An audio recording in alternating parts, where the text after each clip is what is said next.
Olá, alunos senecistas, eu sou o Daniel, sou professor de Biologia da Rede Senec. Meu nome é Maria Paula, também sou professora de Biologia e, aproveitando essa semana que o Enem vai vir com as ciências da natureza, nós vamos trabalhar um pouquinho a parte da Biologia com vocês. Vamos lá? Para começar, uma questão a respeito de substâncias não biodegradáveis, que na realidade é um assunto que já apareceu nas avaliações do Enem, um assunto tranquilo, mas que eventualmente provoca alguns equívocos aí na resolução. Então, para evitar esse tipo de problema, vamos trabalhar com essa questão primeiro. A questão fala a respeito do rompimento de uma barragem pertencente a uma mineradora e que contaminou a água do rio da região com metais pesados. Os metais pesados, a gente sabe que são substâncias não biodegradáveis e que essas substâncias não biodegradáveis, como sofrem decomposição de maneira muito lenta, tanto no ambiente como no corpo dos seres vivos, a tendência é que essa substância se acumule no corpo dos seres vivos. A questão ainda afirma, fala, olha, sabendo que os metais pesados sofrem bioacumulação, tá? Então, nessa região, nesse rio, nós temos representado aí a cadeia alimentar, que é constituída pelas algas, que compõem o primeiro nível trófico da cadeia alimentar, as algas servindo de alimento para o zooplâncton, segundo nível trófico dessa cadeia alimentar, o zooplâncton servindo de alimento para os camarões, para os peixes, os camarões servindo de alimento para os peixes, então terceiro e quarto níveis tróficos, e por último, o quinto nível trófico dessa cadeia alimentar, representado pelo homem. O que a questão pede é o seguinte: sabendo que os metais pesados sofrem bioacumulação, é possível inferir que haverá maior teor desse material em qual organismo dessa cadeia alimentar. Então, se a substância sofre bioacumulação, significa que ela tende a se acumular no corpo desses organismos e, portanto, espera-se que a concentração dessa substância ao longo dos níveis tróficos vá aumentando. Ou seja, quanto mais afastado do produtor, maior é a concentração dessas substâncias encontradas no organismo. Portanto, nesse caso, espera-se encontrar maior concentração no homem, que é o último nível trófico dessa cadeia alimentar, ou seja, o mais afastado dos produtores. Tá? Então, a questão é tranquila de resolver, eventualmente pode causar alguma confusão, pelo simples fato de que, se a gente for lembrar do fluxo de energia nos ecossistemas ao longo das cadeias alimentares, a energia nós falamos que apresenta fluxo unidirecional e decrescente, ou seja, a energia flui dos produtores em direção aos consumidores, só que a quantidade de energia, a disponibilidade de energia vai diminuindo ao longo dos níveis tróficos, de tal modo que os últimos níveis tróficos, aqueles mais afastados dos produtores, têm disponível uma quantidade menor de energia quando comparada aos níveis tróficos mais próximos dos produtores. Tá? Então, só para não confundir, as substâncias não biodegradáveis, como inseticidas organoclorados e metais pesados, a concentração dessas substâncias vai aumentando ao longo dos níveis tróficos. Tá? A energia, o contrário. A energia vai diminuindo ao longo dos níveis tróficos. E aproveitando a deixa, só para não confundir também, tá? O fluxo da matéria, tá? A circulação da matéria nos ecossistemas difere também do fluxo da energia. Enquanto a energia tem fluxo unidirecional, ou seja, vai sempre dos produtores em direção aos consumidores e decompositores, a matéria tem a capacidade de ser reciclada. Ela pode ser reaproveitada, porque os produtores pegam as substâncias inorgânicas e, através da fotossíntese, especialmente através da fotossíntese, produzem material orgânico. Esse material orgânico passa ao longo dos níveis tróficos e, por ação dos decompositores, o material orgânico é degradado em substâncias inorgânicas e depois ele pode ser novamente, essas substâncias inorgânicas podem ser novamente aproveitadas pelos produtores. Certinho? Próxima questão. Um outro assunto que também tem costume de aparecer no Enem é exatamente a evolução. Uma certa constância tem aparecido essas questões, então vamos fazer aqui. A luta pela sobrevivência resulta, inevitavelmente, da rapidez com que os seres organizados tendem a multiplicar-se. Todo indivíduo que, durante o estado natural da vida, produz muitos ovos ou muitas sementes, deve ser destruído em qualquer período de sua existência, ou durante uma estação qualquer, porque, de outro modo, dando-se o princípio do aumento geométrico, o número dos seus descendentes torna-se-ia tão notável que nenhuma região os poderia alimentar. Também, como nascem mais indivíduos que os que conseguem sobreviver, deve existir em cada caso luta pela sobrevivência, quer com outro indivíduo da mesma espécie, quer com indivíduos de espécies diferentes, quer com condições naturais da vida. Note que é um trecho retirado do próprio Origem das Espécies, né, o principal trabalho de Darwin, onde ele expôs a sua teoria da evolução. O trecho anterior, traduzido na obra de Charles Darwin, mostra que as conclusões do naturalista inglês a respeito da evolução biológica das espécies respaldam-se nas ideias. Uma situação muito importante aqui nesse texto, nesse fragmento retirado da própria Origem das Espécies, é exatamente o aumento geométrico. O aumento geométrico das populações. Tá? Além disso, ele cita que esse aumento geométrico não seria suportado por nenhuma região. Tá? Nenhuma região suportaria, em relação à quantidade de alimento, esse aumento de modo geométrico. Quem já falava isso antes mesmo de Darwin era Thomas Malthus. Thomas Malthus falava que a população tende a crescer de modo geométrico, né, de forma geométrica, enquanto a produção de alimento, cresce de forma aritmética. Bem, a conta não bate. Se você tem um aumento geométrico da população, né, e, no caso, um aumento aritmético do alimento, vai ter algum limitante que vai acabar impedindo esse crescimento total. E aí, nesse caso, então, a resposta é exatamente a influência que Darwin sofre, é exatamente nas ideias de malthusianas, que defendiam a existência de um descompasso entre a produção de alimento e o crescimento das populações. É importantíssimo observarmos aqui nessa questão, outro aspecto, os outros itens. Todos os outros itens, as outras letras aqui, elas são corretas, elas não respondem o comando da questão, o que foi pedido na questão, mas elas são alternativas corretas. Por exemplo, na letra A, fixismo, que negava a possibilidade da modificação do número e da forma das espécies ao longo das gerações. Isso era a ideia antes, inclusive, de Lamarck. Lamarck foi o primeiro, pelo menos o pesquisador mais conhecido, o cientista mais conhecido, que opôs essa ideia do fixismo. Então, as teorias evolucionistas, e aí nós damos destaque para o lamarquismo e para o darwinismo, é exatamente para se opor ao fixismo. Na letra B, fala em criacionismo. No caso, o criacionismo já é até uma teoria que tenta explicar, né, a origem das espécies. Né, você tem basicamente 3 teorias explicando a origem das espécies. O criacionismo, a panspermia, né, que diz que a vida veio de fora do planeta, né, provavelmente através de meteoritos, e a evolução química, que fala que determinados gases submetidos a determinadas condições ambientais foi possível formar o primeiro ser vivo. Já o criacionismo, ele considera que todo ser vivo, toda a vida surgiu a partir de uma força superior, de um Deus, de uma força maior. Então, na realidade, o criacionismo é uma ideia para explicar a origem da vida. Lamarquismo, como nós já dissemos, foi o primeiro a se opor, o Lamarck foi o primeiro a se opor ao fixismo. E aí, exatamente o lamarquismo que tem as duas principais hipóteses do lamarquismo, né? A lei do uso e desuso, certo? E a transmissão dos caracteres adquiridos. Falou em Lamarck, tem que ter ideia nesses 2 princípios. Uso e desuso, né? Uma característica que é muito usada, ela tende a aprimorar. Uma característica pouco usada, ela tende a atrofiar.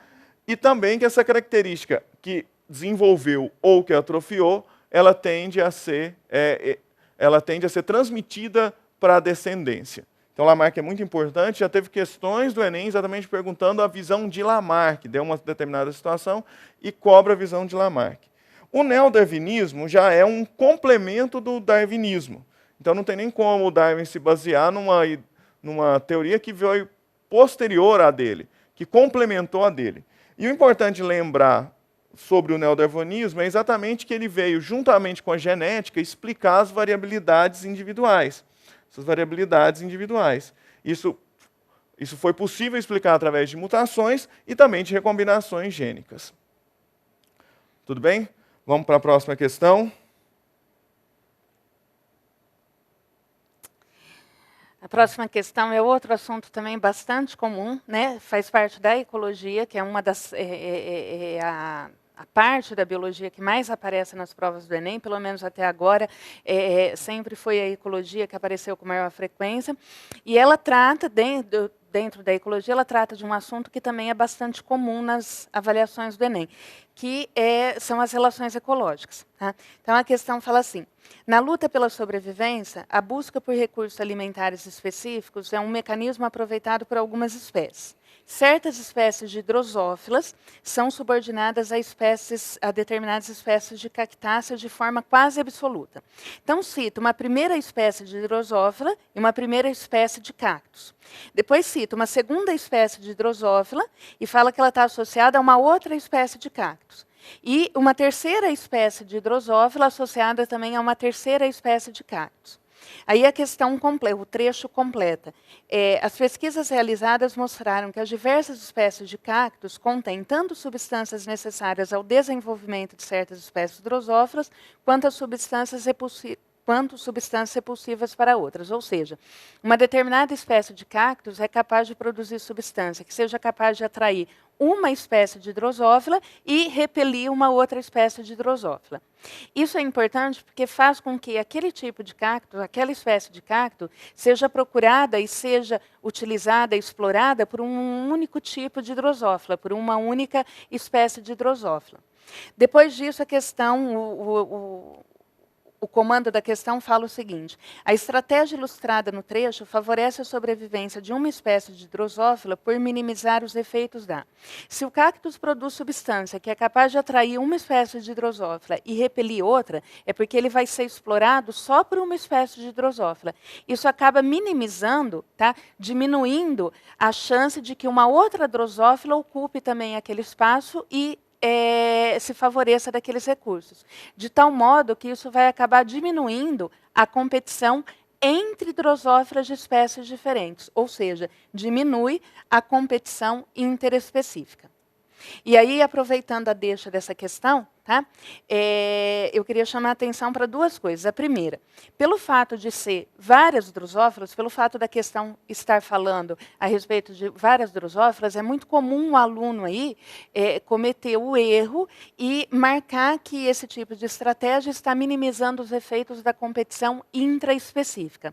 Olha, são várias drosófilas, mas são de espécies diferentes. Tá? Quando eu tenho competição entre duas formigas pertencentes a espécies diferentes, não é porque elas são formigas que eu vou falar em competição intraespecífica. A competição vai ser interespecífica se essas formigas pertencerem a espécies diferentes.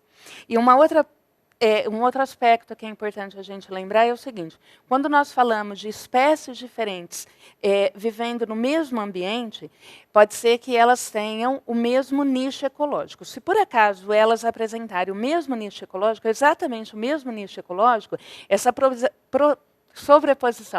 sobreposição de nichos ecológicos tende a intensificar a competição interespecífica e, em função disso, uma das espécies pode ser excluída. É o que nós chamamos de princípio de Gauss ou princípio da competição, da exclusão competitiva. Uma das formas de minimizar a competição interespecífica é fazer com que, quando essas duas espécies que estão competindo, conseguem divergirem em termos de nicho ecológico. Pequenas diferenças no nicho ecológico delas conseguem minimizar os efeitos da competição interespecífica e favorecer a coexistência delas. E aqui, aproveitando essa questão, importante relembrar que a gente sabe que o nome de uma espécie ele é determinado por dois termos. Então, o nome das espécies é binomial. Então, você tem o primeiro termo aqui, no destacado aqui, Drosophila, indicando o gênero, e o segundo termo indicando o que a gente chama de epiteto ou termo específico. Mas o nome da espécie, ele é determinado por esses dois termos. Beleza? Bem, essa questão aqui, ó, uma pessoa passou 2 meses na floresta amazônica, ao voltar para São Paulo, onde mora, começou a ter mal-estar, dores de cabeça e cansaço. Depois de algum tempo, começou a ter febre, como mostra a imagem a seguir.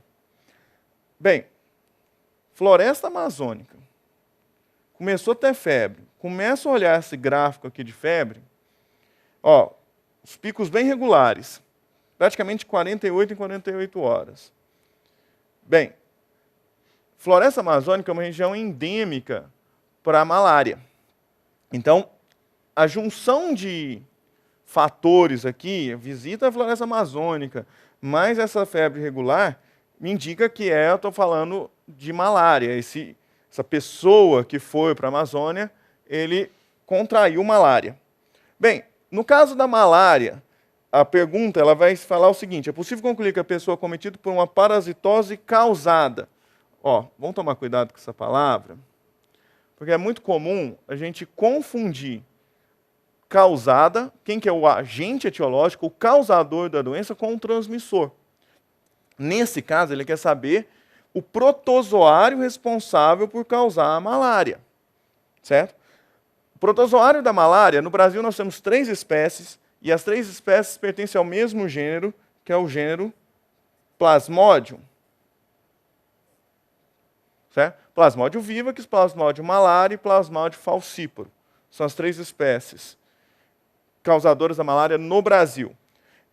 E o plasmódio ele é transmitido pelo popularmente conhecido mosquito prego.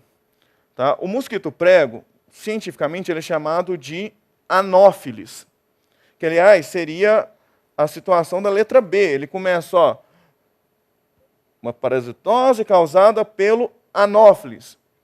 A letra B estaria errado, porque o anófilis não é o protozoário, e sim refere-se ao transmissor, ao mosquito transmissor.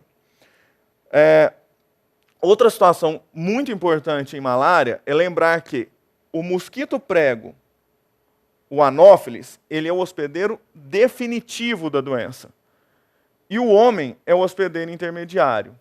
É uma das poucas doenças que nós estudamos no ensino médio em que vai ter o homem como hospedeiro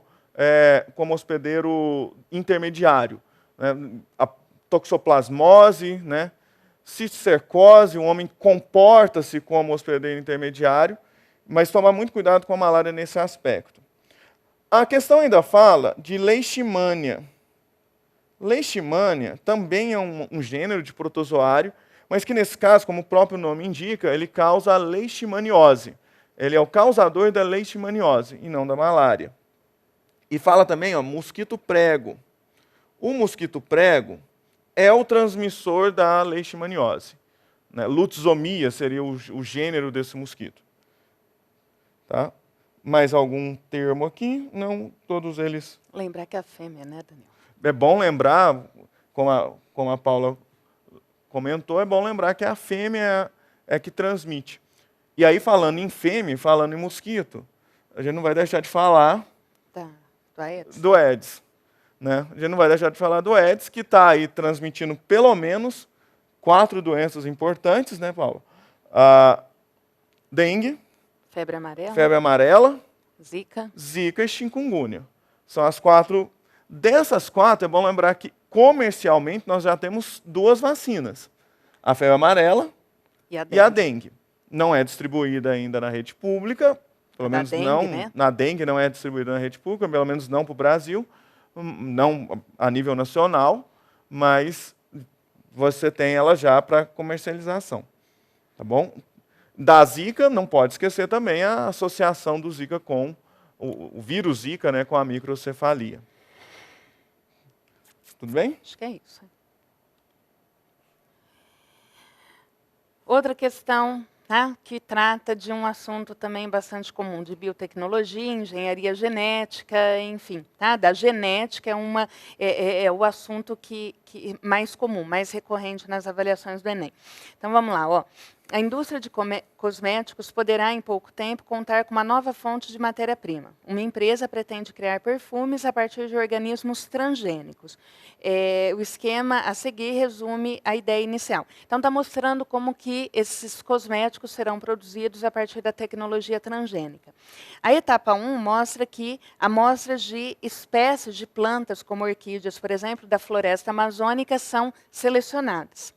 Depois, na segunda etapa, mostra que o DNA, tá, fragmentos específicos do DNA dessas espécies são recortados. Lembrando que quem faz esses cortes da molécula de DNA é aquela enzima de restrição, são as endonucleases de restrição. A terceira etapa mostra que os genes são lidos, tá? E a partir dessa leitura eles identificam quais são os trechos, quais são os segmentos que poderão ser aproveitados nessa nova tecnologia. E a etapa 4 mostra que aqueles fragmentos que foram identificados, que se apresentaram como úteis, vão ser inseridos em leveduras e, a partir daí, essas leveduras, depois, na etapa 5, serão cultivadas, expressarão, produzirão aquela substância que, teoricamente, inicialmente era produzida pela planta, e, a partir daí, essa substância será coletada e será aproveitada na indústria cosmética. Tá? A partir dessa representação, a questão fala o seguinte, o comando da questão pede o seguinte: a etapa que comprova a eficácia do organismo transgênico é aquela identificada pelo número.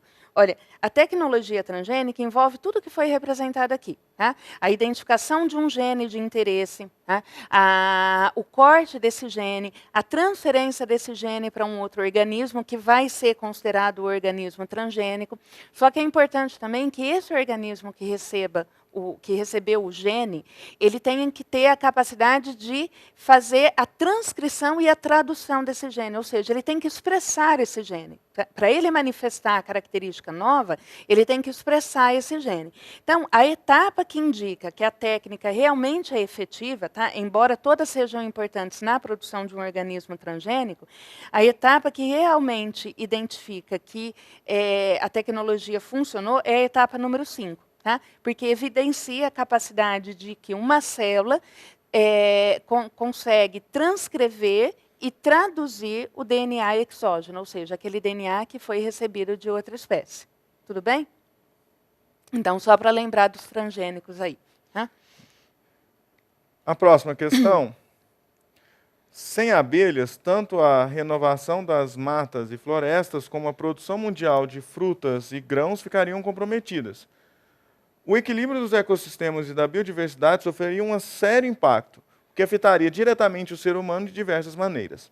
O físico e prêmio Nobel alemão Albert Einstein exercitou o pensamento de como seria um mundo sem abelhas e sintetizou um pensamento que se mostra um dos mais sábios. Se as abelhas desaparecessem da face da Terra, a humanidade terá apenas mais 4 anos de existência. Bem, a preocupação observada no texto é decorrente de as abelhas serem fundamentais. Bem, sabemos que as abelhas são, se não o principal, um dos principais insetos polinizadores das plantas. Elas são responsáveis por pegar o grão de pólen, na parte masculina da flor e levar até a parte feminina da flor. Esse processo, esse transporte de grão de pólen é chamado de polinização. Então, as abelhas são extremamente importantes nesse processo, e por isso a resposta é exatamente letra A. As abelhas são responsáveis por esse transporte. Lembrando que o transporte do grão de pólen também pode ocorrer via vento, via morcego, né, e via pássaro. Certo? Cada uma dessas plantas vai ter características bem específicas. Por exemplo, no caso do morcego, a planta tem que abrir as flores à noite. É uma característica importante para uma planta polinizada por morcego. No caso de plantas polinizadas por inseto, ela tem que ter odor, né? No caso específico de abelha, odor mais adocicado. Ela tende a ser amarelada, azulada, né, de coloração, ter néctar, ter pólen, para atrair a abelha. Então, existe uma relação, não esqueça disso, existe uma relação direta das características da planta, da flor da planta, com o seu polinizador. Aqui, é bom aproveitar aqui o amadurecimento dos frutos na letra B e lembrar que amadurecimento do fruto é feito por um hormônio vegetal chamado de etileno. Um hormônio de natureza gasosa, certo? Em que acelera o processo de amadurecimento. Essa é a função desse hormônio. Um hormônio extremamente importante. O controle desse hormônio é extremamente importante, inclusive no transporte, principalmente a longas distâncias, de frutos verdes, evitar que esses frutos amadureçam antes do tempo. Isso é extremamente importante. Mais alguma coisa nessa questão? Vamos. Questão 7. Tá?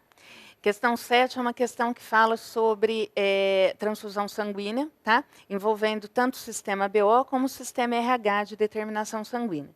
E a questão fala assim, que após um acidente envolvendo várias pessoas em uma pequena cidade, Pedro compareceu ao banco de sangue mais próximo para fazer sua doação. Após concluir o processo, a profissional responsável explicou a ele, com auxílio de um aplicativo, que seu sangue estaria disponível apenas a alguns acidentados, mas não a todos em função da incompatibilidade. A gente sabe que tanto em relação ao sistema BO como em relação ao sistema RH, tá, existem os problemas de incompatibilidade que estão relacionados justamente com a interação entre antígeno e anticorpo, ou aglutinogênio e aglutinina desses dois sistemas. A imagem mostrada no aplicativo foi reproduzida a seguir. As setas indicam a transferência de sangue no sentido doador-receptor. Presta para mim um minutinho, Daniel.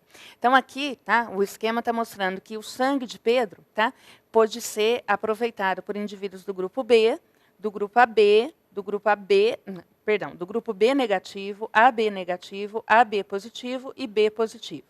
E pergunto, segundo os dados apresentados, Pedro apresentava grupo sanguíneo. Então, de acordo com aqueles indivíduos que funcionaram como receptores do sangue de Pedro, eu consigo identificar qual é o tipo sanguíneo dele. Tá? A primeira coisa que a gente consegue perceber é o seguinte, como Pedro não pôde doar sangue para os indivíduos do grupo O, tá, eu posso excluir a possibilidade dele ser do grupo O, tá? Porque se ele fosse do grupo O, ele poderia doar para todos relacionados ao sistema ABO. Pedro também não pôde doar sangue para os indivíduos do grupo sanguíneo A, tanto A negativo como A positivo. Portanto, ele também não pertence ao grupo sanguíneo A. Ou seja, Pedro só pode pertencer aos grupos sanguíneos B ou AB. Tá? Pelo esquema aqui, ele pode doar sangue para todos, tanto para o B como para o AB. Se Pedro fosse do grupo AB, ele não poderia ter doado para os indivíduos do grupo B, porque Pedro, sendo AB, teria o antígeno A, que funcionaria como uma substância estranha no organismo dos indivíduos do grupo B.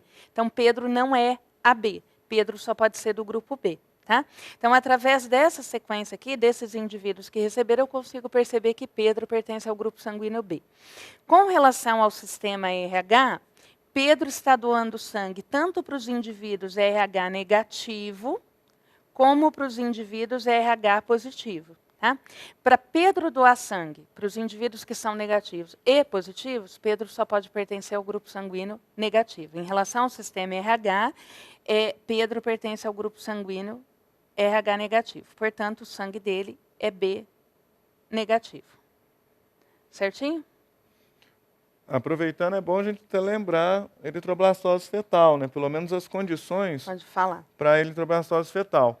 A eritroblastose fetal, a condição para que ocorra é que a mãe seja RH negativo e o filho RH positivo. Então, tomar cuidado com isso, porque essa condição vai ter que ser respeitada, mãe negativa, filho positivo. Lembrando que normalmente o problema vai acontecer no segundo ou terceiro filho. Tá certo? Então, tomar cuidado com a eritroblastose. Não apareceu em uma questão ainda. Ainda não. Pode ser que apareça. E aí, assim, ó, só para complementar... Fique à vontade. Todos os indivíduos, todos os envolvidos na eritroblastose fetal, todos os envolvidos, tá, são RH positivo, exceto a mãe. Então, o pai é RH positivo, tá? Ele é envolvido não diretamente, mas ele é importante para definir o fenótipo do filho. Então, o pai é RH positivo, o primeiro filho que sensibiliza a mãe é RH positivo, o filho que tem o problema também é RH positivo. Então, todo mundo é RH positivo, exceto a mãe, a única é RH negativa. Vamos para o próximo. Questão 8. O hormônio juvenil predomina nos estágios iniciais e cada muda produz um outro jovem de tamanho maior. Finalmente, a produção do hormônio juvenil diminui, permitindo que a última metamorfose, a que leva ao estágio adulto final, ocorra. O texto 1 está falando o seguinte: o inseto ele só chega à fase adulta quando ocorre uma queda na concentração de hormônio juvenil. Certo? Então, uma diminuição na concentração de hormônio juvenil. Já o texto 2, os juvenoides ou neotenina agem prolongando os estágios larvais e de ninfas. E adultos estéreis se desenvolvem. Esses compostos imitam os hormônios juvenis dos insetos. Bom? Ou seja, esses dois componentes, eles estão exatamente fazendo o mesmo efeito, como até o texto 2 indica, do hormônio juvenil. Então, ele evita que, no local onde foi aplicado essa substância, neotenina, os insetos que estão no estado jovem cheguem ao estado adulto. O que significa aí chegar ao estado adulto? A ter maturidade sexual, a ter capacidade de reprodução. Bem, se eu estou jogando borrifano numa área, então, essa substância, eu quero evitar que pragas, normalmente pragas de lavouras, reproduzam. Simplesmente eu quero evitar que os jovens, e aí ele usa até o termo larvais e ninfas, cheguem aos estágios adultos e consigam reproduzir. Se não tem reprodução, ou pelo menos se eu diminuo a taxa reprodutiva, a tendência é que promova, que ocorra a diminuição da população pelo impedimento de formação de novos indivíduos, novos adultos férteis. Então, o efeito da neotonina, o enunciado está pedindo exatamente isso, ele pode atuar como inseticida, por quê? Exatamente porque ele diminui a população pelo impedimento da formação de novos adultos férteis. Certo? Aproveitando também a questão, lembrar que quando eu falo em larva aqui, eu estou usando, lógico, aqui eu estou falando de inseto, né? Quando eu falo que um inseto tem estágio larval, tem larva, e se ele tem larva, ele vai ter também estágio de pupa, ele vai ter um desenvolvimento do tipo holometábulo, ou ele vai ter um desenvolvimento incompleto, com metamorfose total, completa.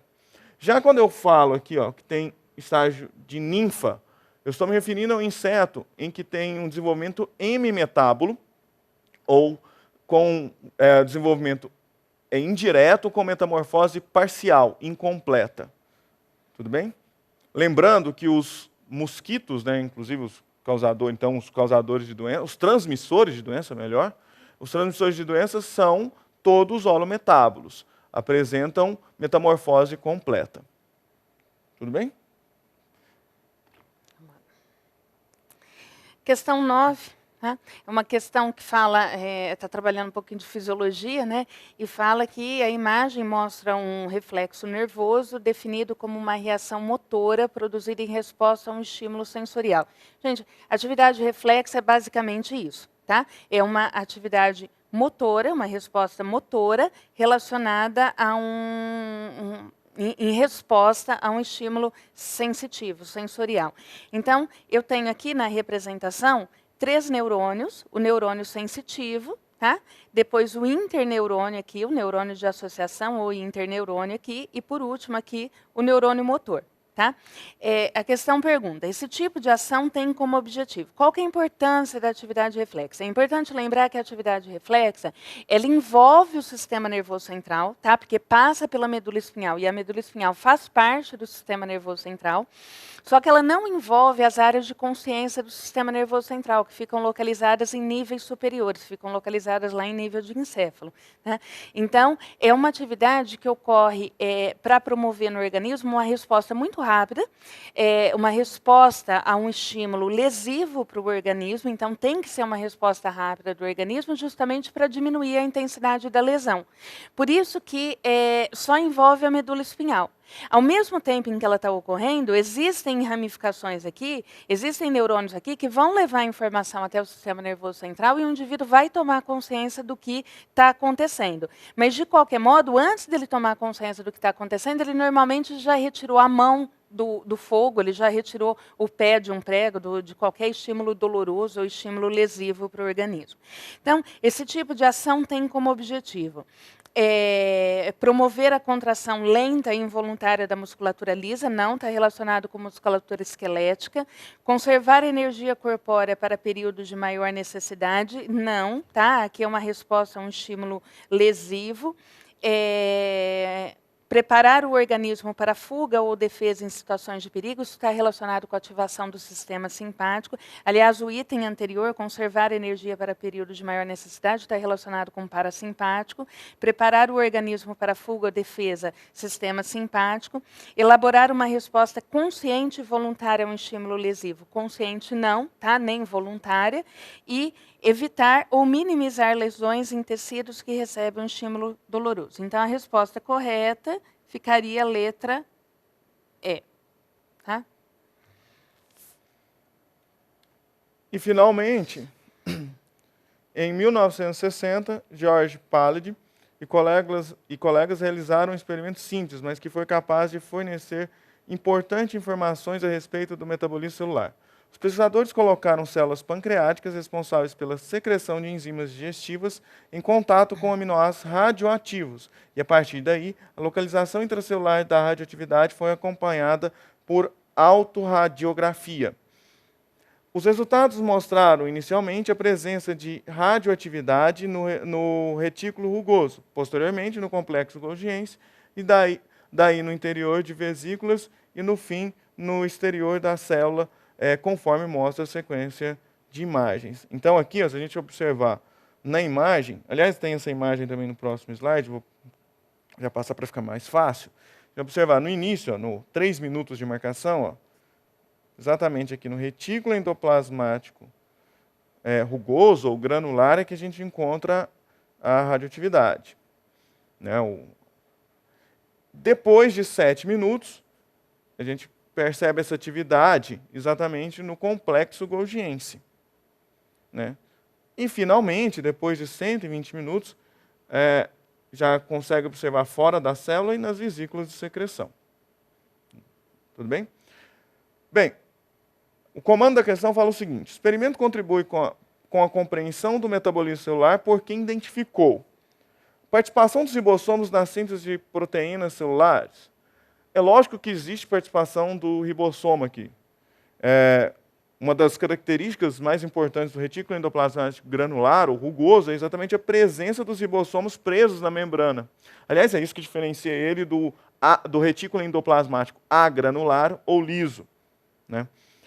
Agora, o experimento ele não está preocupado de que maneira foi formado essas proteínas, as substâncias que foram usadas para exportação, para a célula exportar, para a célula eliminar. Letra B, a capacidade de o pâncreas produzir secreções exócrinas e endócrinas. A alternativa realmente fala uma característica importante do pâncreas. O pâncreas é uma glândula mista, ele tem capacidade de produzir tanto secreções exócrinas, o suco pancreático, e também secreções endócrinas, hormônios, melhor, ele produz hormônios, nesse caso, insulina e glucagon.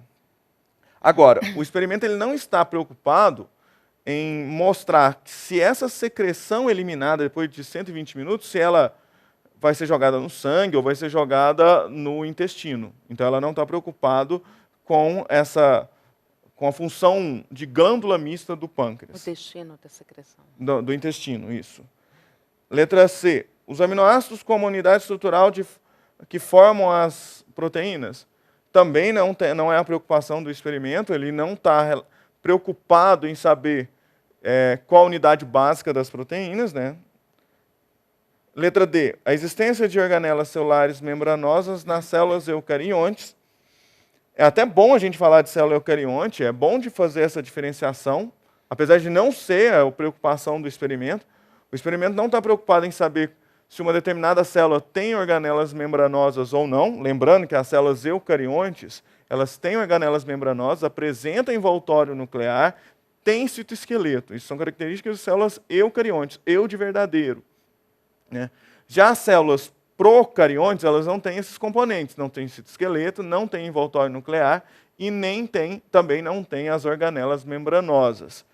É importante saber essa diferença, é muito importante para o Enem saber isso, mas não é a finalidade dessa questão. E aí, finalmente, então, letra E, identificar, né, a via intracelular utilizada na produção e liberação de proteínas de exportação.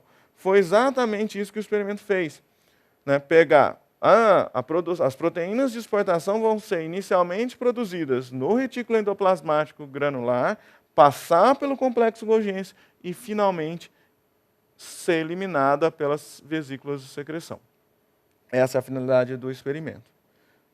Tudo bem? Mais algum comentário da questão? Não, só isso. É só lembrar que proteína, de qualquer modo, quando ela é formada sob comando do DNA. Tá? Mas, de resto, eu desejo para vocês uma excelente prova, tá? Façam tranquilos, façam confiantes, tudo que aparece nós trabalhamos, foi trabalhado, e confiar e foco, força e fé. E arrasar lá nesse domingo, detonar a prova, vai com confiança, vocês foram muito bem preparados, os professores de vocês prepararam vocês muito bem, basta ter confiança, sentar lá e fazer o melhor de você. O melhor que você é capaz. Nós temos certeza que você é capaz de conseguir seus objetivos. Bem, uma boa prova a todos e até a próxima.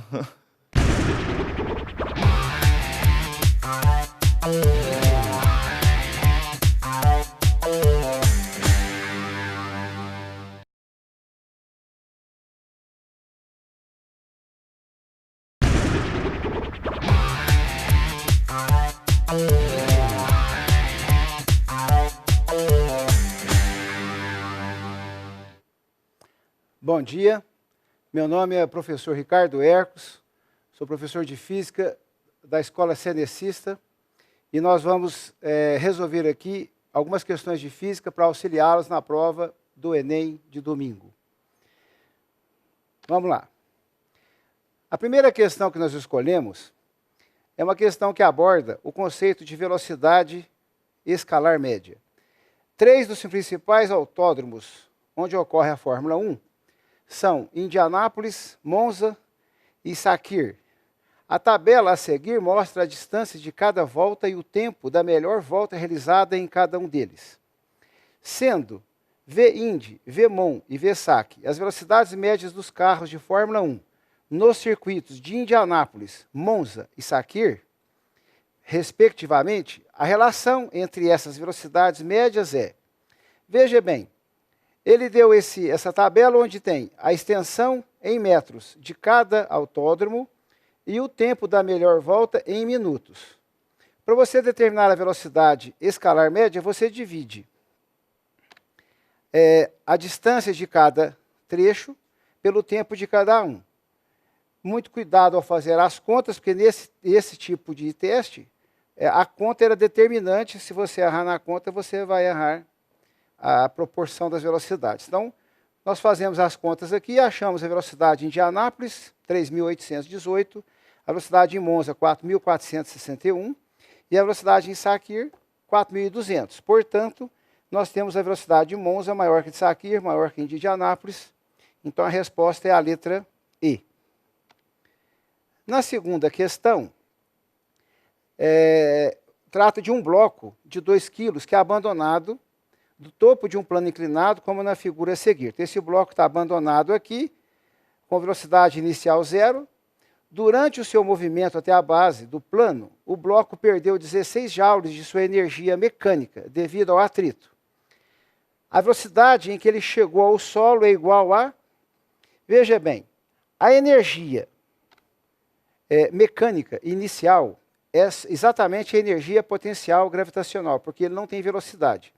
Então, se a gente fizer a conta mgh, teremos que a energia mecânica é 80 joules.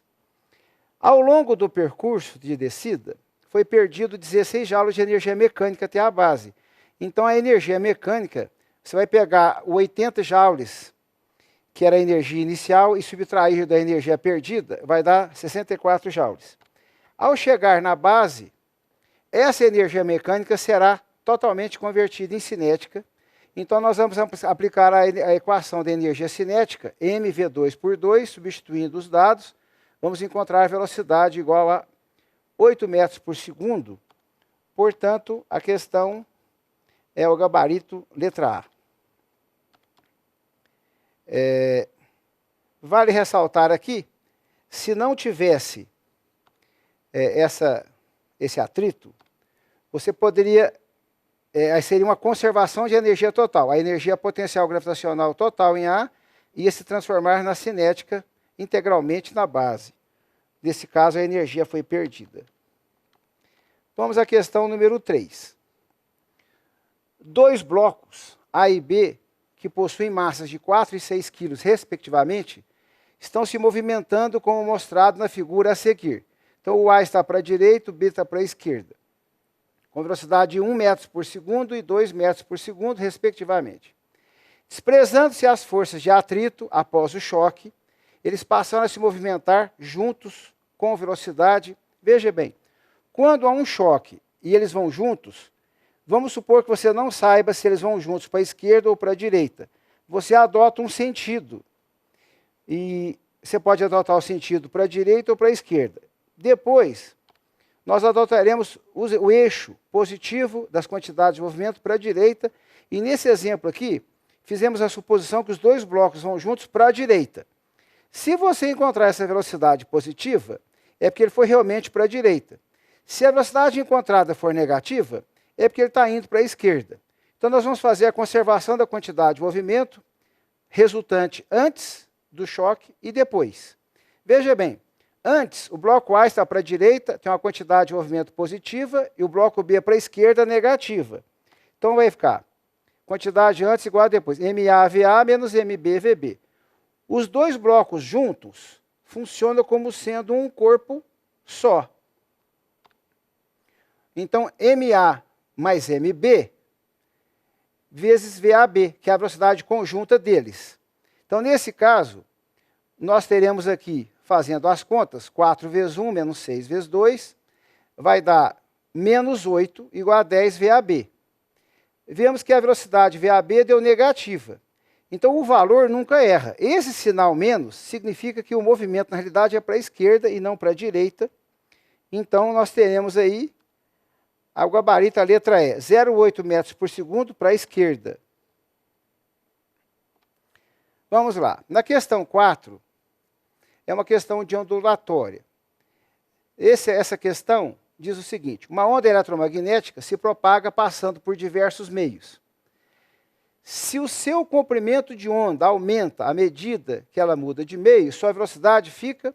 Veja bem, quando uma onda muda de meio, existe um fenômeno chamado refração. É mudar de meio com alteração de velocidade e alteração de seu comprimento de onda. A sua frequência fica constante da onda ao mudar de meio, porque a frequência depende da fonte. Então, nós temos aqui a velocidade e o comprimento de onda, V1, V2, lambda1, lambda2, N2 e N1.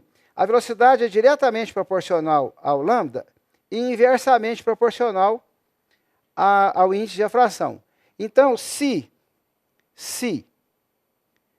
a velocidade aumenta, é porque o comprimento de onda aumenta e o índice de refração diminui.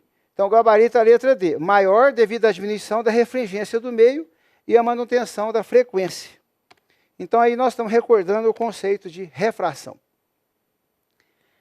A questão 5 aborda uma onda estacionária dentro de um tubo sonoro. Veja bem, a buzina de um navio é formada por um tubo de 5 metros de comprimento quando o ar vibra dentro dele. Uma onda estacionária é formada no interior do tubo, aberto, como se vê na figura a seguir. Então, aqui nós temos uma onda estacionária. Esse tubo é aberto em ambas as extremidades, porque existe ventre nas duas extremidades. E aqui tem 3 nós. Sabendo que a velocidade do som é 300 metros por segundo, pode-se afirmar que a frequência do som emitido pela buzina é... Veja bem, uma primeira solução seria o lambda é 2L por N. N é o número de nós. O L é o comprimento do tubo, então o comprimento de onda fica 10/3. Depois a gente aplica a equação V igual a lambda F, o V é 300, o lambda é 10/3, a gente acha a frequência 90 Hz. Uma outra solução seria você aplicar a fórmula do terceiro harmônico para um tubo aberto direto. A fórmula do terceiro harmônico é 3NV por 2L. N é o número de nós, que significa o terceiro harmônico. 3 vezes 300, 2 vezes L, 2 vezes 5, vai ficar 90 Hz. Aí você determinaria diretamente se você soubesse a fórmula da frequência de um tubo aberto. A questão 6 é sobre lentes. Ele começa o texto falando que a hipermetropia é um defeito de visão que ocorre quando a pessoa tem dificuldade de enxergar objetos próximos. Tem muitas questões que fazem essa pergunta. Qual é o tipo de defeito da hipermetropia? Que é exatamente dificuldade de enxergar objetos próximos. Nesse caso, ele já está afirmando isso. A correção da hipermetropia é realizada com o uso de lentes convergentes. Também já te afirmou isso. Agora, se um objeto for colocado além do ponto antiprincipal da lente, a imagem formada por ela será... Então, nesse caso, você tinha que saber, a lente está aqui, nós temos 2 focos, uma esquerda e uma direita, e 2 pontos A, que são os pontos antiprincipais, que são o dobro do foco.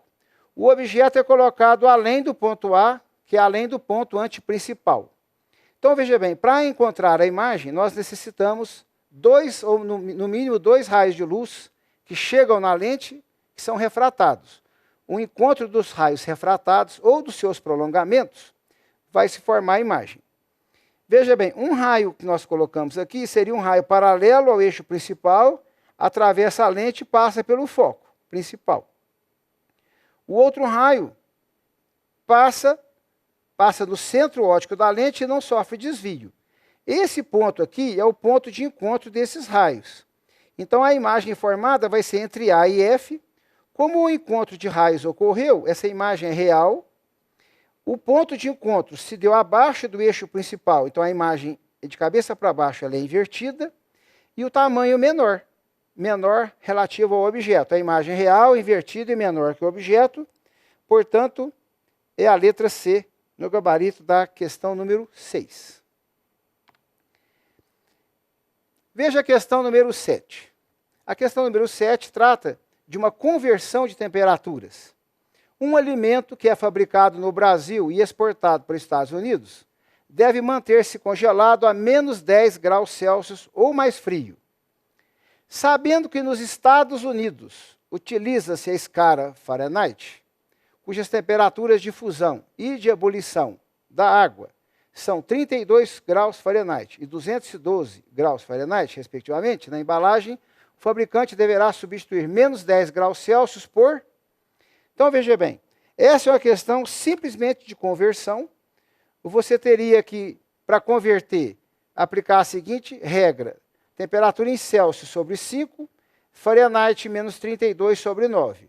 No lugar da temperatura em Celsius, colocamos menos 10.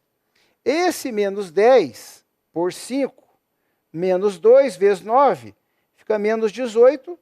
Somando com 32, menos 18 com 32, a temperatura em Fahrenheit vai ser 14 graus Fahrenheit. Portanto, letra B. Então, esse é um caso de conversão simples de temperatura entre escalas. Vamos à questão 8. A questão 8, gente, afirma que 2 resistores, A e B, têm suas curvas características representadas no gráfico a seguir. Nós temos o gráfico U versus I. São 2 retas com inclinações diferentes. Você sabe que quando o gráfico U versus I é uma reta, é um resistor ôhmico, ou seja, o valor da sua resistência é constante quando varia-se a DDP. Esse gráfico, depois ele me dá uma associação de 3 resistores A e uma B, todas feitas em paralelo. Esse gráfico é exatamente para você determinar a resistência A e a resistência B. Então, a resistência A, você pode localizar qualquer ponto aqui na reta azul. Então, por exemplo, pegamos o 48 por 4. Então, olha aqui. 48 por 4. 48 por 4, achamos que o RA vale 12. E o B, pega o mesmo 48 por 8. Por 8. 48 por 8, nós teremos, então, o RB igual a 6. Então, nós teremos o seguinte: 3 resistores iguais a 12 e um 6, todos em paralelo. Então, nós aplicamos a fórmula geral de resistência equivalente em paralelo, que é 1 por REC em paralelo, igual a 1 por 12, mais 1 por 12, mais 1 por 6, mais 1 por 12. Tira-se o mínimo aqui, total, 12R. Elimina-se o denominador. E aí nós encontraremos aqui que 5 REC igual a 12, ou REC igual a 2,4 ohms. 2,4, a resposta, letra E. Muito bem. Então, essa questão, ela fez você saber 2 conceitos. A partir de um gráfico, determinar os valores da resistência, e depois aplicar a fórmula da resistência equivalente em paralelo. Veja bem. A questão 9 diz sobre o comportamento de uma corrente em função da DDP de uma lâmpada. Essa corrente está na vertical, no eixo Y, e a DDP no eixo horizontal. Esse gráfico é uma curva. Então, se essa lâmpada for ligada a uma DDP de 120 volts, após 10 minutos de funcionamento normal, ela terá consumido energia igual a... Veja que as alternativas estão em joules. Então, nós teremos que usar o tempo em segundos. Veja bem, para que serve esse gráfico? Simplesmente pelo seguinte: quando a DDP é 120, se você vier aqui no gráfico 120, a corrente vai dar 0,5.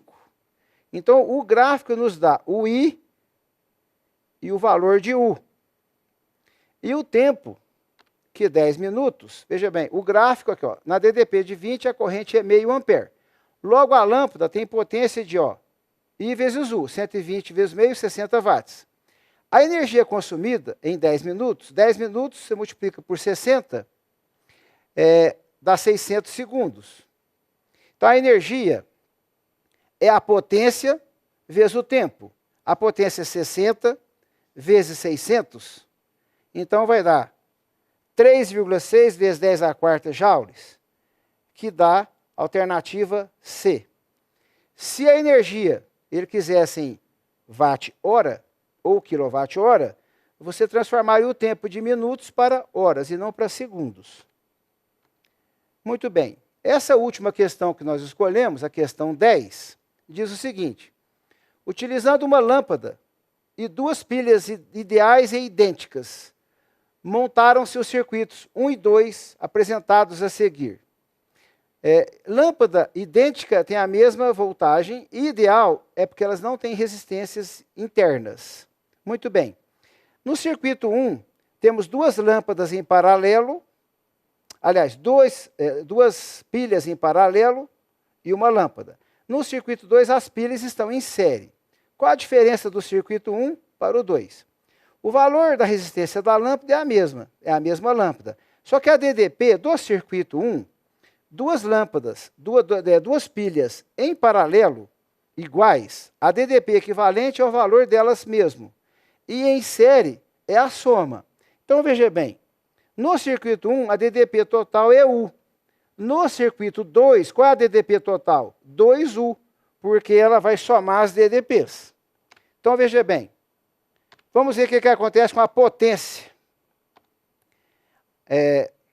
Desprezando a resistência elétrica dos fios e considerando que a lâmpada está acesa nos dois circuitos, veja bem, qual a potência dessa lâmpada? A potência no circuito 1, você pode colocar U ao quadrado por R. Por que U? Porque cada pilha é U. E a DDP total é U. Em paralelo não soma, é a mesma. Soma em série. Então veja bem, no circuito 2, a DDP é 2U. Só que é 2U ao quadrado. Então, ficará 4U ao quadrado por R. Só que U ao quadrado por R é a potência inicial do circuito 1. Portanto, a potência no circuito 2 vai ser 4 vezes a potência no circuito 1. Veja bem que nós não fizemos aqui nada concorrente, porque toda vez que o exercício te dá uma variável e uma constante, tente usar a fórmula da potência com a grandeza variável, que foi o U, e a grandeza constante, que foi o R, porque é a mesma lâmpada. Que aí fica mais fácil a solução, a determinação da resposta. A potência 2 é 4 vezes a potência 1. Portanto, a letra E. No circuito 2, a lâmpada dissipa uma potência 4 vezes maior que a no circuito 1. Sendo assim, nós encerramos essa participação aqui, dando essas dicas para vocês. Esperamos que domingo vocês façam uma excelente prova, muita calma na prova e um excelente dia para vocês.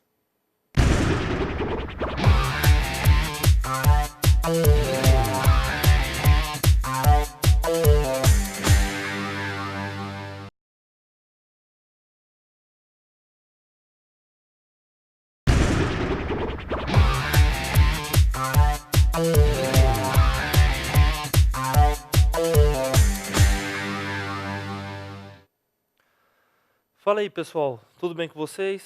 Gustavo Santana, professor de Química aqui da Rede Senec. E aí, pessoal, tudo bom? Meu nome é Leonardo, sou professor de Química também da Rede Senec. Nós viemos hoje trabalhar um pouquinho com vocês algumas das questões envolvidas que a gente aplicou na prova tanto do ENEC quanto na prova do Esquenta Enem, para estar trabalhando com vocês algumas dessas resoluções, pensando na prova do Enem de domingo, que vocês vão sair muito bem, eu tenho certeza. Essas questões a gente selecionou com base no que já caiu no Enem e no que a gente acha que vai cair. Tranquilo? Então, um bom teste, uma boa oportunidade para a gente já dar uma preparada para o Enem. Concorda, Léo? Com certeza. Então, tem uma boa aula aí, prestem bastante atenção. Vocês vão ver que são questões que tiveram algumas dificuldades, mas que não são difíceis. Às vezes, falta um pouquinho mais da leitura da questão para poder resolvê-la com muita calma e facilidade. Beleza? Então, bora lá. Primeira questão. Hidrometalurgia é um processo metalúrgico que consiste na extração de metais a partir de seus minérios, realizada por reações em soluções aquosas. As raízes da hidrometalurgia podem ser traçadas até o período dos alquimistas, quando tentavam, por meio de transmutação de um metal, obter ouro. Hoje esse processo é usado justamente para esse fim, porém não para transmutar o metal em ouro, mas sim para o aproveitamento do ouro que se encontra pulverizado em meio à lama e à terra nos sítios de extração desse metal. As reações envolvidas na hidrometalurgia do ouro podem ser, e aí nós temos aí as duas reações envolvidas. Antes, galera, vamos só explicitar um termo que está falando aí, é transmutação. O que é isso? Na transmutação seria transformar um metal em outro, no caso aqui ouro. Só que, repara que a questão não está focando nesse ponto. Ele deu duas semi-reações, vamos ver o que vai acontecer então. Deu a massa molar aí, considerando que 400 gramas de cianeto de sódio foram consumidos totalmente quando uma massa de 2 kg de lama foi submetida ao processo descrito no texto, é possível identificar que o teor de ouro pulverizado nessa lama é de aproximadamente... Beleza. Apesar dele ter dado duas equações, dessa vez eu não vou fazer equação global, vou trabalhar com a primeira equação só. Nela a gente tem tanto o cianeto de sódio quanto o ouro. Então, retirando os dados, eu teria o seguinte, galera. Pela equação que 4 mols de ouro reagem com 8 mols de cianeto. Só que vamos ver um negócio aqui, ó.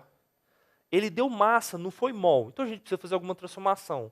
Para passar de mol para grama, temos que utilizar a nossa digníssima massa molar. A massa molar dos dois carinhas foram dadas no exercício, então a gente não vai ter tanto trabalho assim. Lembrando que a massa que foi dada é de 1 mol. Aqui no caso do ouro eu tenho 4 mols, então vai ser 4 vezes a massa dada do ouro. A do cianeto também, mesma coisa, ele deu a massa de 1 mol. Como eu tenho 8 vezes a massa do cianeto. Agora a gente precisa completar os dados. Beleza. Nessa linha de baixo eu vou colocar os dados do enunciado da questão, que de fato ele colocou que está reagindo. Vamos voltar lá. Olhando aqui, ele falou que 400 gramas de cianeto foram consumidos. Então vamos ver quanto de ouro tem que reagir com isso. Pela minha equação, eu tenho massa molar, 400 gramas de cianeto reagiria com uma massa X de ouro. X é igual a 804 gramas de ouro. Beleza? Isso é o que o meu cianeto consegue retirar, conseguiu reagir nesse processo. Entretanto, galera, agora a gente tem um dado importante. Ele falou que foi utilizado 2 kg de lama e pede o rendimento da reação. Vamos usar isso? Olha lá. Se fosse só 2 quilos, eu teria um rendimento de 100%. Se o meu resultado tivesse dado 2 quilos de ouro. Entretanto, analisando, eu tive apenas 804 gramas de ouro. Então, quantos por cento era ouro? Fazendo uma conta mais ou menos, eu tenho X igual a 40%. Beleza, galera? Voltando aqui rapidinho, então, na questão, só para a gente ter mais uma base. Galera, eu falei rendimento, mas é pureza, tá? Que é bem parecido. Galera, esse exercício é um exercício clássico, cálculo estequiométrico. Toda prova do Enem está caindo 1, beleza? Ano passado caiu, retrasado caiu, e, seguindo a tendência, a gente acredita que esse ano também irá cair. Então tem uma dica forte para vocês, cálculo estequiométrico de pureza aqui no caso. Tranquilo, senhores? Então vamos para o próximo exercício.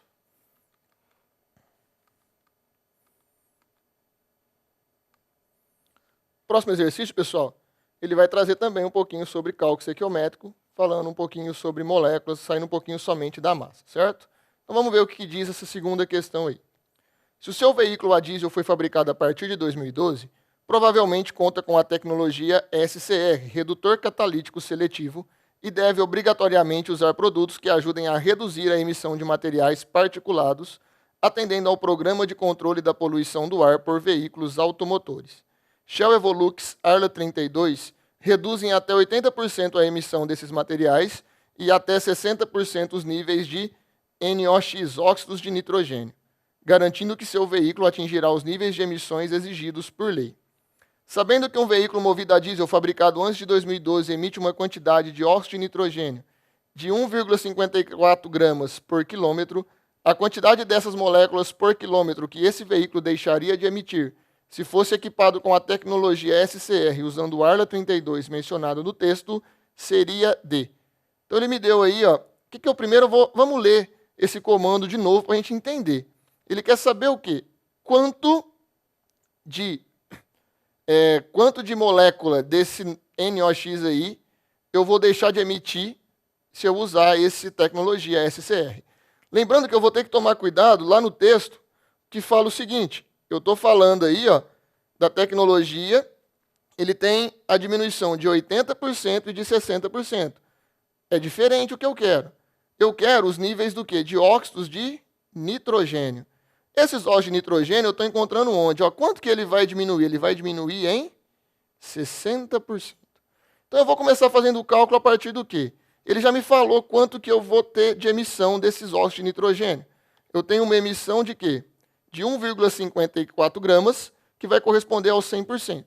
Lá, mais uma vez, voltando, ele fala que eu vou reduzir em 60%. Ou seja, eu preciso ver quanto de massa eu vou retirar se eu usar esse Arla 32, esse SCR aí. Usando essa tecnologia, eu percebo que eu vou conseguir reduzir em 0,92 gramas a emissão desse composto aí. Tranquilo? Só que ele não quer em gramas, ele quer saber o quê? Ele quer saber a quantidade de moléculas que serão reduzidas. Então, vale a gente lembrar que em 1 mol do meu composto, eu tenho a massa molar e eu tenho o que também? Eu tenho 6,02 vezes 10 a 23 moléculas, que seria o número de Avogadro, certo? Como eu estou utilizando esse composto, que ele emite 1,54 gramas por quilômetro, se eu vou reduzir em 60%, eu vou reduzir em 0,92 gramas, eu preciso encontrar quantas moléculas existem nesses 0,92 gramas. E eu vou chegar num resultado de 1,2 vezes 10 a 22 moléculas, que eu vou encontrar isso, voltando um pouquinho, na letra C aqui. Certo? Lembrando que o óxido de nitrogênio que eu queria era o NO2, que ele me deu aqui no texto, nas informações, ele me deu a massa molar, por isso que a gente usou, que em 1 mol tem 46 gramas, que tem 6 vezes 10 a 23 moléculas. Tudo bem, pessoal? Então, esse exercício clássico também de cálculo estequiométrico, nessa vez está associando um pouquinho o quê? Grama, está associando um pouquinho com moléculas, e lembrando também que tem a porcentagem envolvida aí no meio. Certo?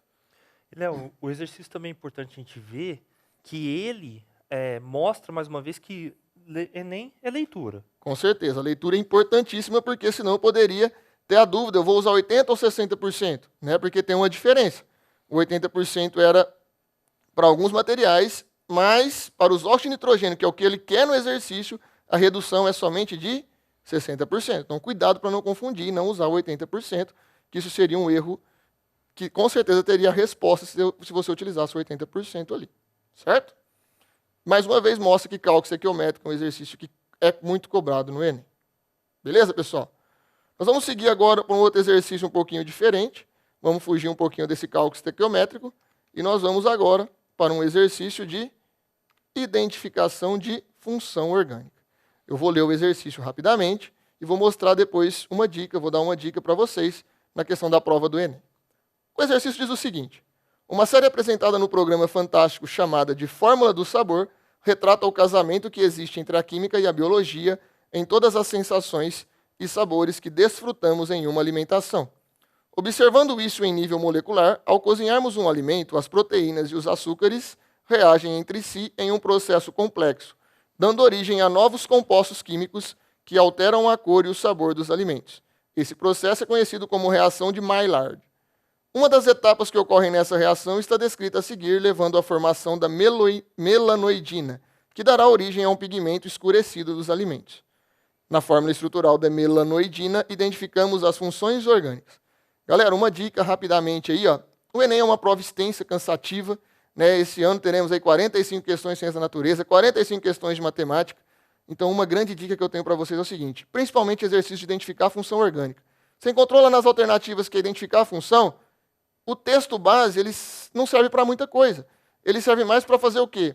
Para fazer uma questão contextualizada. Só que ele não serve para muita coisa. Então, viu que é uma questão que você vai ter que identificar a função? Já vem aqui, ó, direto no comando da questão. Se você sentir a necessidade depois de voltar ao texto, você pode ir lá voltar para ler se for necessário. Nesse caso, não tem essa necessidade. Até porque ele só está pedindo o quê? As funções orgânicas na estrutura da melanoidina, certo? Então, agora a gente vai ficar atento aí para identificar essas funções. Então, olhando a estrutura da melanoidina aí, nós podemos observar o seguinte. Olha só, para identificar a função, tudo que for diferente aí, né, de carbono e hidrogênio, que seria um hidrocarboneto, a gente começa a identificar. Eu tenho um OH, uma hidroxila.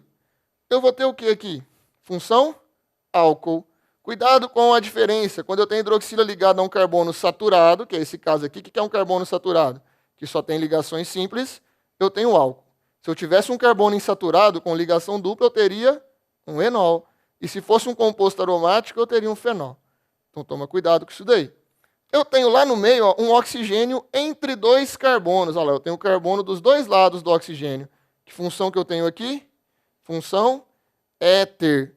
Então eu já tenho um álcool e um éter. Já elimino várias alternativas aí, ficando só com letra D, C e D. Certo? E a última? Ó, C dupla O. Na extremidade da cadeia C dupla OH, eu tenho um aldeído. A minha função é aldeído, então eu teria a letra C como resposta. E brevemente, para a gente dar uma relembrada, identificação de funções orgânicas já é recorrente no Enem também, já caiu bastante vezes aí. Então vamos relembrar o seguinte. Hidroxila, pessoal, eu posso encontrar o OH aí em algumas situações que a gente já falou. Se o carbono é saturado, eu tenho a função álcool, certo? Se eu tenho hidroxila em um carbono insaturado, eu tenho a função enol.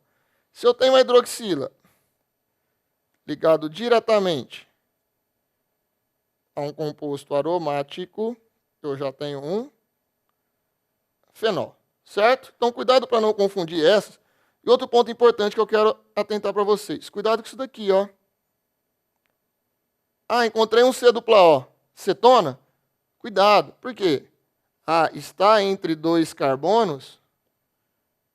Aí sim eu tenho uma cetona. Só que eu tenho um C dupla O e logo depois tem oxigênio. Opa! Aí eu não tenho cetona mais. Aí eu tenho o que aqui? Éster. Aí eu tenho um C dupla O e no mesmo carbono tem um nitrogênio aqui. Eu tenho o que aqui? Amida. Cuidado para não confundir também, viu? O NH2 achar que é amina. Olha sempre do lado da molécula. Viu o C dupla O aqui? O que tem do lado de cá? O que tem do lado de cá? Viu o N aqui? Tem alguma coisa? Tem um só carbono? É só carbono? Opa, tem um C dupla O, amida. Não tem C dupla O, amina. Então toma cuidado com isso daí, certo? São algumas dicas para tomar cuidado na identificação de funções orgânicas. Tranquilo?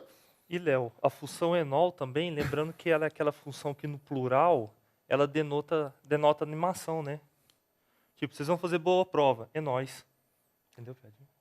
Foi ruim, não foi? Vou ficar quieto, porque tem umas piadas químicas que eu não fiz química de certinho. Eu acho que não tem essas aulas, essas piadas aí. Vamos embora, galera. Continuando aí. Esse, mais um exercício aí típico, que esse daqui é leitura de texto. Tranquilo? O exercício é o seguinte. A toxicidade do cromo está limitada aos compostos hexavalentes. Cromo 6. Hexavalente é que tem carga 6. Beleza? No caso aqui do cromo será carga 6+. Que tem uma ação irritante e corrosiva no corpo humano. A exposição do cromo hexavalente pode ocorrer geralmente através da inalação, contato com a pele e ingestão. A inalação, por exemplo, do cromo 6, além de causar grave irritação das vias respiratórias, já foi reconhecido como carcinogênico humano, isto é, cancerígeno. Apesar de a Organização Mundial de Saúde estabelecer o limite para o consumo humano de 0,05 mg por litro, não há estudos científicos que comprovem qual o nível de cromo que ingerido pode vir a causar a doença. Os potenciais efeitos do cromo hexavalente variam, principalmente com as espécies e as quantidades absorvidas na corrente sanguínea, a rota e a duração da exposição. Tranquilo?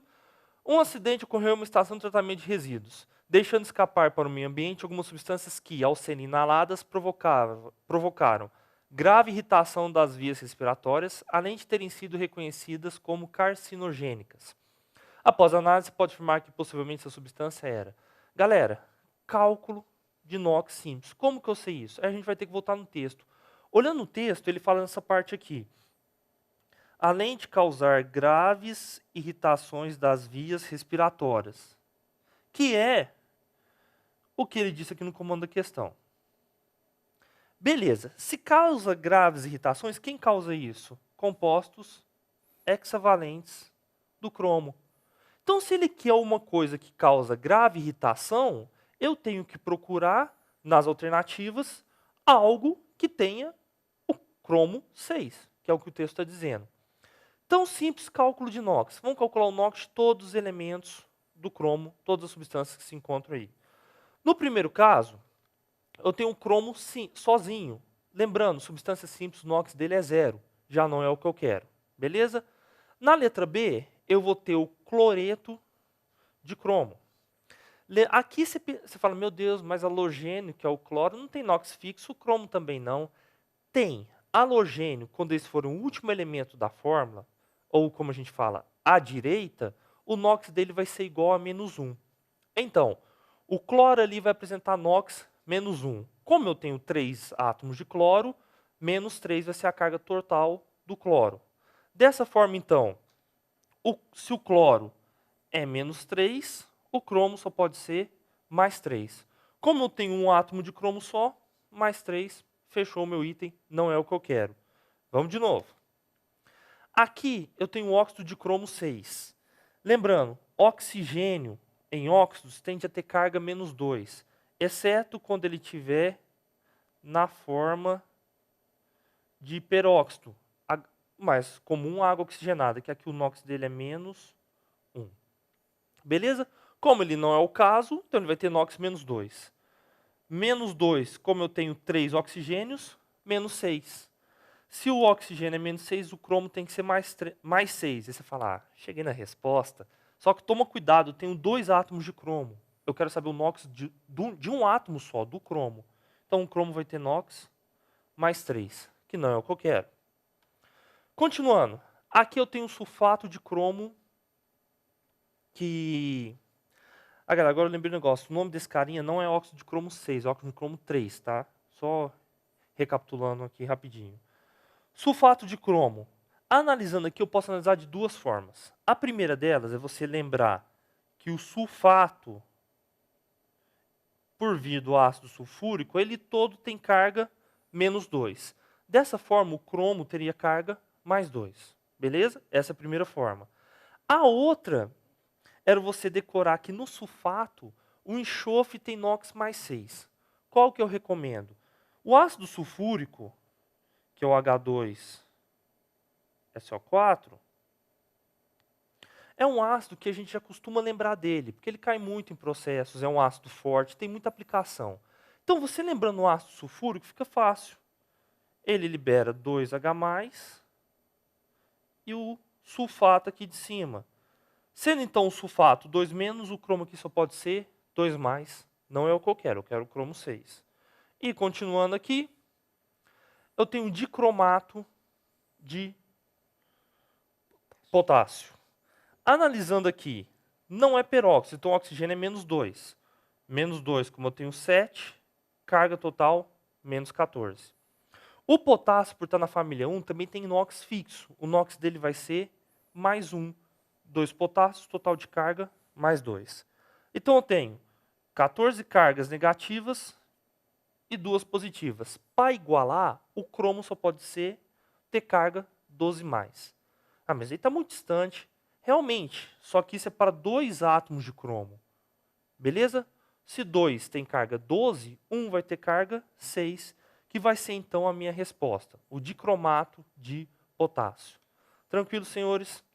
Lembrando, pessoal, que esse é um exercício que não tem tanta dificuldade assim, que é o encontrar o NOx. Mais uma vez, é algo recorrente no Enem, que eu tenho que ter muito cuidado com o quê? Simplesmente com a leitura do texto. Certo? A leitura que é importante. Eu tinha que achar o cromo 6 aqui. O Santana já tinha explicado para vocês. Eu volto a frisar essa questão da leitura do exercício, como ela é importante para vocês conseguirem facilitar a vida de vocês.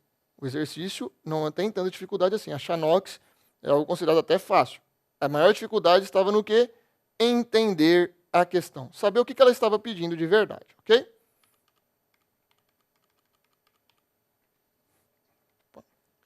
E agora, senhores, para um exercício aqui que a gente selecionou, que também vai no que a gente está propondo para vocês. Leitura.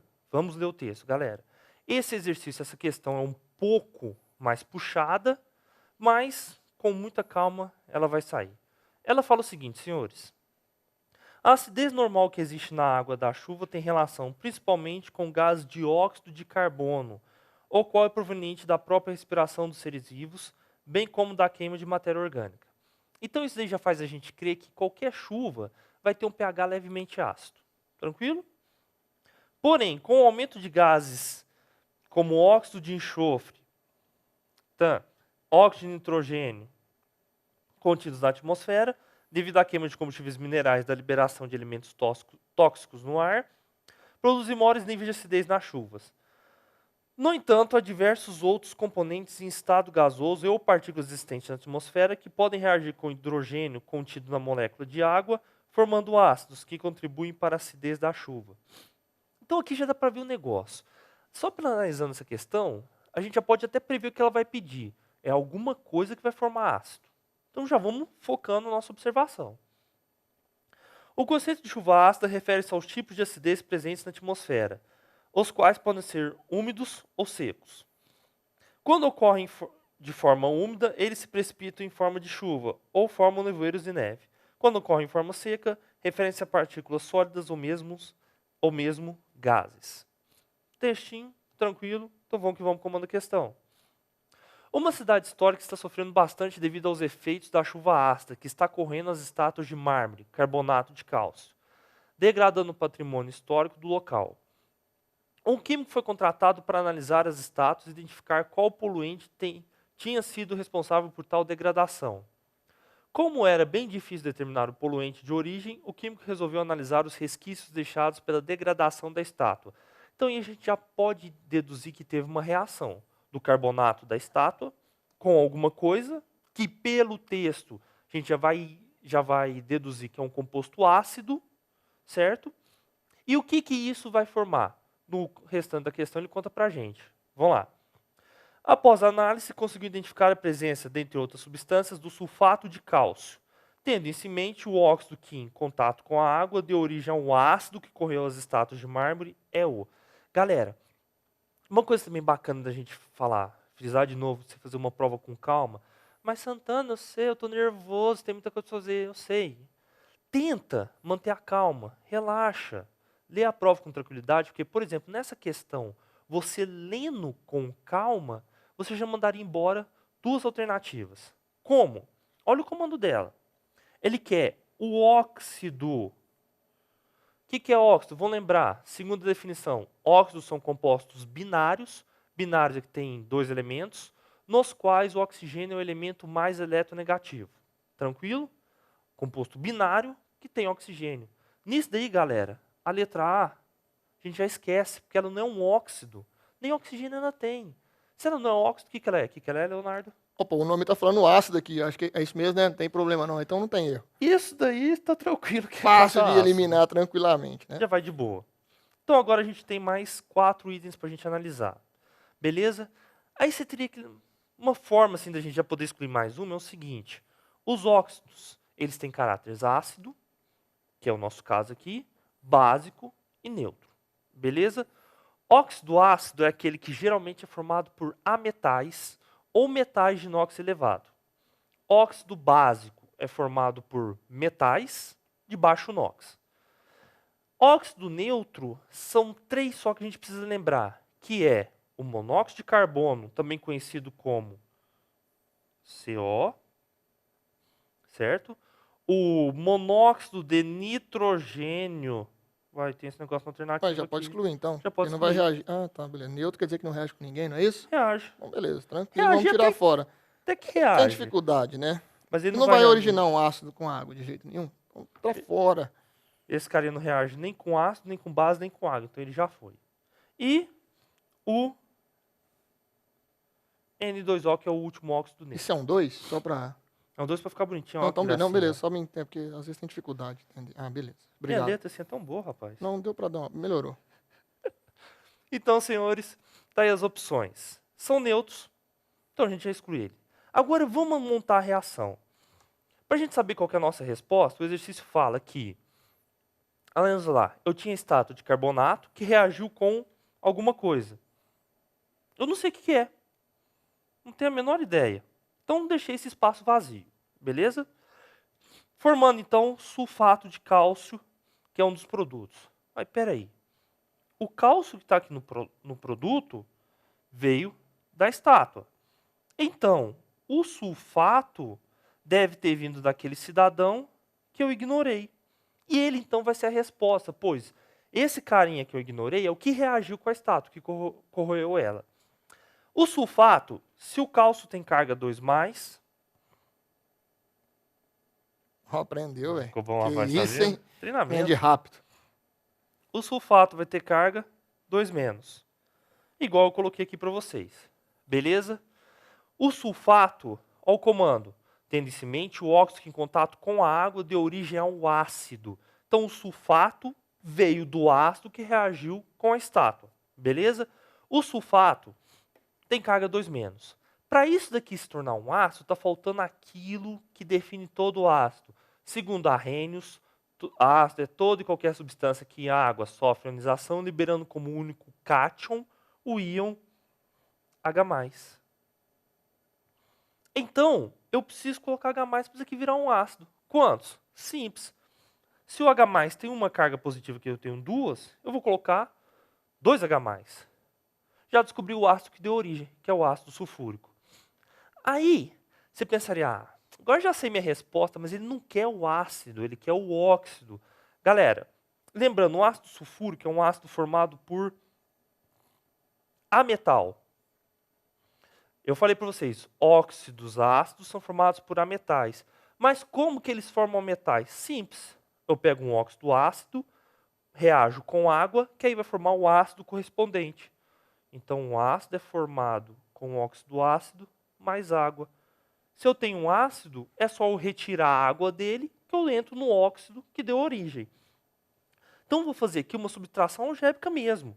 Eu vou ter 2 hidrogênios. Tiro 2 da água e tiro um oxigênio também, formando o SO3, que é o meu trióxido de enxofre. Beleza, senhores? Como ele quer saber o óxido que deu origem, está aí no caso SO3, letra C. Galera, é importante ressaltar que esse exercício precisaria muito de uma leitura de todas as partes, porque no comando da questão ele fala que o monóxido de carbono deixa a chuva ácida. E se você olhar, tem alternativa com monóxido de carbono. Só que aí, se você pulasse, por exemplo, o comando da questão, já dá problema, porque no comando ele quer um que forma um sulfato. O dióxido de carbono, perdão, apesar de deixar a chuva ácida, ele nunca vai formar esse produto que eu quero. Então, eu já posso excluir ele. Mas o dióxido de carbono deixar a chuva ácida? Deixar ele deixa, mas nesse caso aqui não é o que eu quero. Então, eu tenho uma alternativas que têm respostas plausíveis, mas que para o que eu estou desejando aqui, o que eu estou perguntando, não vão caber. Tranquilo, senhores? Questão básica de funções inorgânicas. Função inorgânica cai, Santana, com uma certa frequência. Já caiu exercícios no Enem de você saber identificar a força de um ácido. Tranquilo? E como que eu vou saber isso? No caso do ácido, só que tocou no assunto, para calcular a força, se for hidrácido, só você lembrar, ácido fluorídrico é moderado, clorídrico, bromídrico e iodídrico são fortes, e todos os demais hidrácidos serão fracos. Ah, mas eu não sei nem que é hidrácido, é ácido que não tem oxigênio, tranquilo? E no caso dos oxiácidos, então, a gente usa a regra prática, que é número de oxigênio menos o de hidrogênio. Se esse resultado der 2 ou mais, o meu ácido vai ser forte. Se der 1, moderado. Se der 0, vai ser fraco. Lembrando que essa é uma regra adaptada, porque a regra original mesmo é número de oxigênio menos número de hidrogênio ionizável. Entretanto, como existem apenas 2 ácidos que a quantidade de hidrogênio não é a mesma de hidrogênio ionizável, que é o ácido fosforoso e hipofosforoso, a gente pode meio que dizer, então, que oxigênio menos hidrogênio vai dar certo. Mas é bom lembrar que tem essas 2 exceções e que a fórmula original fala sobre H+. Tranquilo, senhores? No mais, vocês, alunos, estão todos preparados. Vocês batalharam muito para esse momento. Mantenham a calma. Lembre-se, é uma prova, assim como as outras que vocês já passaram e passaram na vida. Como vocês venceram todas as etapas, todas as lutas até hoje, essa também vai ser uma luta que vocês vão vencer. Tranquilo, senhores? Vamos lá, vamos com força, com fé. Nós acreditamos em vocês estão mais do que preparados. Beleza? Pessoal, então, vocês viram aí, a gente tentou fazer um pouquinho das matérias que a gente trabalhou durante o ano. Espero que vocês aproveitem esse momento. Lembrem-se sempre que o Enem é uma prova que a leitura é muito importante. Tá? Então, foquem nessa leitura, tenham paciência, tenham tranquilidade. Ah, tem 3 minutos para cada questão. Não é bem isso. Tá? Tem questões que você faz com menos tempo, tem questões que você vai utilizar mais tempo para fazer ela. Beleza? O que é importante? Manter a tranquilidade, igual o Santana falou. A tranquilidade é o essencial. Ah, estou num exercício, não está saindo nada. Vou para o próximo. Tá? Vou deixar isso para depois, não estou conseguindo, ele não veio nada. Depois, talvez, na hora que você voltar, pode ser que você tenha alguma luz aí para resolvê-lo. Ah, mas eu fiz 1, 2, 3, não estou conseguindo nenhum. O que eu faço? Desespero, choro, chamo minha mãe? Não vai adiantar. Você vai ter que fazer o quê? Respira fundo, tenha muita calma, vai lá, toma uma água, relaxa um pouquinho e volta confiante do que você é capaz. Tá? É uma prova tranquila que você tem que ter essa paciência. Isso vale mais, às vezes, do que até o conhecimento adquirido ao longo do ano. A tranquilidade para fazer a prova é algo que vai ajudar vocês demais da conta. Certo? Então tenham essa paciência, tenham uma ótima prova. E só uma coisinha, a gente não conseguiu trabalhar todos os itens da química, qualquer coisinha vocês podem acessar a nossa plataforma da Senec Digital. Lá tem várias aulinhas de vários temas trabalhados durante o ano que podem ajudá-los. No mais, um grande abraço a todos e uma ótima prova domingo. Falou, galera. Até mais, Boa pessoal. prova. Tudo de bom.